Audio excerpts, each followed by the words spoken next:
everybody, it's me, Miss Rowe. I hope you are having an awesome day and an even awesomer week. So, I have a pretty cool art project for you today. It is called string painting. And again, it's really cool because all you really need is strings or some yarn, which I have here, and basically just some food coloring or some paint that you water down. And that's pretty much all that you have.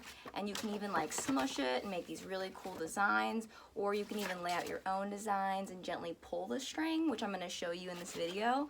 So they can lead to some pretty cool stuff that I really enjoy personally, and I hope that you'll have a really fun time making them also. If you haven't already checked out our video, when I say our video, I mean music and arts and virtual art celebration video, which you would find on the related arts page where it has all the different activities listed, including the link to this one. Please go through and watch that. It's just talking about how we really want to be able to put a bunch of everybody's work together in one video at the end of the year. So we just need submissions coming in, and there's going to be a Google form that you can send those to, but if not, you can just send them to my email like you've always done, or to Miss Whitman's email as well. So please, again, if you haven't sent in anything, I would love to see it. It'd be great to put in the virtual art celebration video, and I just hope that everybody can be a part of it. So anyway, moving on. Hope you enjoy the video. Bye. Okay, so some of the things you're going to need is some yarn or just some string. And you'll also want some scissors so you can cut down some of the pieces. You're also going to want either some acrylic paint. I got this pretty cheap from like Walmart for maybe around like $1. Or you can also use food coloring. So I'll show you how food coloring looks and also how watered down acrylic paint looks. Some water, because you will want to water down both of these. And you'll also want just some little containers just to put in the different colors. So as many colors as you want, then just get a few little containers. And I had these little craft sticks to use to mix, but you don't have to have that. You could just use a utensil. Paper towels are good because this can get a little bit messy. You can also put newspaper down on the table if you want. And I'm using cardstock, which is thicker paper, but you can, of course, use whatever paper that you have available to you. So now we're going to go ahead and water down some of the paint. So I'm going to do 3 different colors today. And it doesn't really matter if you're using glass containers or plastic containers, by the way. So I'm going to go ahead and use 2 different acrylic colors. I'm going to use a turquoise and yellow, and I'm also going to show you what the red food coloring looks like when it's watered down. So go ahead, if you're using acrylic paint, make sure that you shake it a little bit first because it can get a little bit separated. And then go ahead and squirt some in there. You're not going to need a whole lot, but it depends on how many different works you're doing. But I would use a little bit less and a little bit more because you can always add more paint to it later if you need to. So go ahead and do the same thing with your other acrylic paint. Then with the food coloring, you only need to add several drops. You don't need to add too much just because it's so potent because it's food coloring. And just to show you what it looks like for the amount I put in, there's some of the yellow paint. Also, you are probably going to get a little bit of paint on you, so just keep that in mind. If you want to use gloves, you can.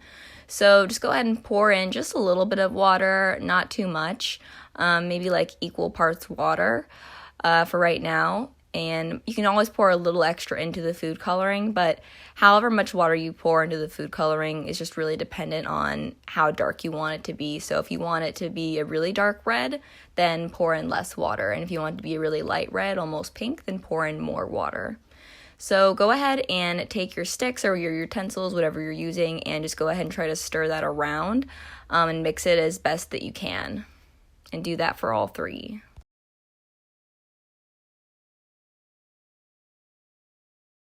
After all your colors are mixed, go ahead and grab your yarn or your string and your scissors. So basically you can cut whatever length you want of the string depending on the size of your paper. So if you're using a regular 8.5 by 11, which is just like a printer piece of paper, then I would cut them around the size that I'm doing right now, but it's kind of fun to cut a few that are a little bit shorter also, just kind of for fun. So you can experiment with this and just see what you like. So once you cut your strings, go ahead and submerge them into the different paint colors that you have. And you can go ahead and use your little sticks or utensils to kind of move the string around and make sure that it's completely covered with the paint or the food coloring.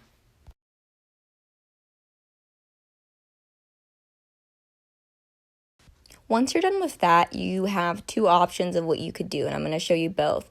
So your first option is to grab your piece of paper, and you can go ahead and just fold it in half like I've already done here. And then you want to go ahead and open it up. Your other option is to use an entire sheet of paper. You can always cut it down if you want, but I'm going to go ahead and show you the difference in both techniques. So with the folded piece of paper, go ahead and try to make it as flat as possible. And take out the first string that you want to use. So again, it's probably going to be all bunched up, so do your best to try to make sure that it is as untangled as possible. And it's going to have a lot of paint on it at first, so if you need to kind of wring it out by pinching some of the paint out of it back into the cup, that's not a bad idea. But if you want to have it pretty drenched full of paint, then you can always leave it alone. But for this technique, I'm going to just show you what it will look like when you try to kind of wring out some of that extra paint. So you can see me in the corner. I'm just trying to make sure that I'm wringing out all of that yellow paint. So I'm just taking my finger and I'm just kind of pinching the string as I move downwards. So as you're laying out the string, you can lay it in whatever kind of a arrangement you want to. You can just see kind of how it naturally falls if you want, or you can try to make an image with it. It's really up to you. So after you've laid down all of your strings, and let's see, I got mine just like so, and I'm pretty happy with how that looks. What you're going to want to go ahead and do, you might want to wipe your fingers off on just an extra paper towel, by the way, so you don't get it all over your paper. But very carefully close the paper and then use your fingers and press down all over wherever your strings are. So again, you're not trying to move the strings around necessarily, but you're just trying to make it kind of like a print like we did last week. So then when you're happy with it, you can just slowly pull the string out from the bottom. And again, try to find where the other strings are. I would suggest not putting the strings back into the paint just because they probably have multiple colors on them, as a side note. But again, you're just slowly pulling the strings out from your piece. And so then once you've done that, you can go ahead and open up and see your super cool creation. So again, the strings and the lines look very clear because we wrung out some of that extra paint. But if you want to look more smeary, then you don't have to wring out some of that extra paint like we did earlier. So for the next piece, it's going to be kind of a similar process, except we're not going to be folding the paper and pressing down on top of each other. So I've decided that these strings looked a little bit too multicolored, like they kind of were dirtied with multiple colors. So I decided to throw them away and cut out some new pieces of string. And this time I decided to cut some that were a little bit longer and some that were a little bit shorter. After that, I went ahead and submerged them into the different paint colors.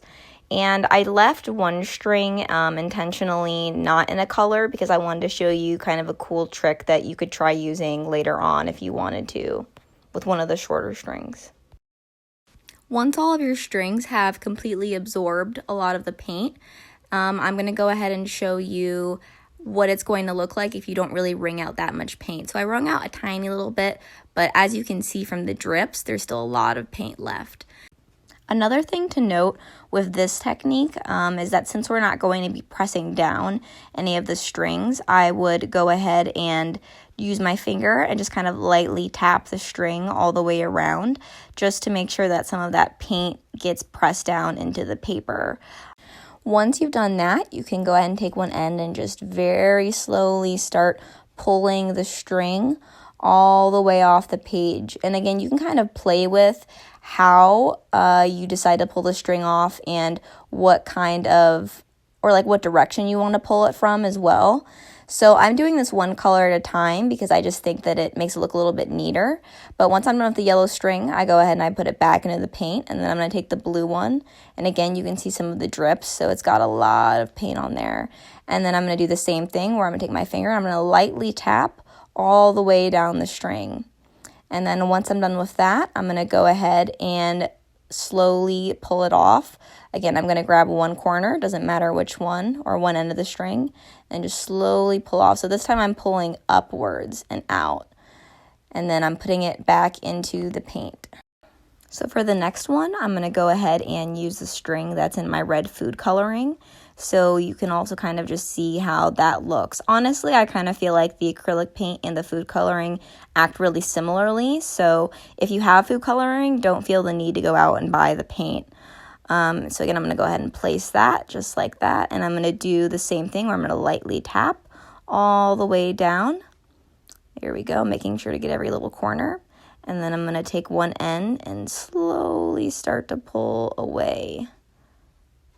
And I can even kind of use my string to kind of move it along the page just like that. So it creates kind of some cool lines and some cool motion. So now I'm going to show you what you could do with a short string. So you can go ahead and take half of it and try to submerge it into one color. Not the whole thing, just one half of it. And then very carefully try to put it into another color for the other end. Ooh, almost used the wrong stick. So then you can see that I have a yellow and a blue side. So I can go ahead and start dragging it around just like that. And that can kind of help me create some cool lines that are a little bit more controlled than the ones that we were doing earlier. So again, I'm just having fun with it, honestly. And I could always add more paint to it if I wanted to, but overall I'm pretty happy with how that turned out so far. So that's another technique that you can go ahead and try to use. As I mentioned in the beginning of this video, this is kind of a messy project, so try to make sure you have some wet paper towels on hand to help clean up your space. And when you're also cleaning up, you can just go ahead and throw away the craft sticks and throw away the strings and just wash out your cups that you were using, so you don't have to throw it all away. But again, you can keep using those strings over and over again, and I hope you had fun with this, and I would absolutely love to see what you guys come up with. Bye!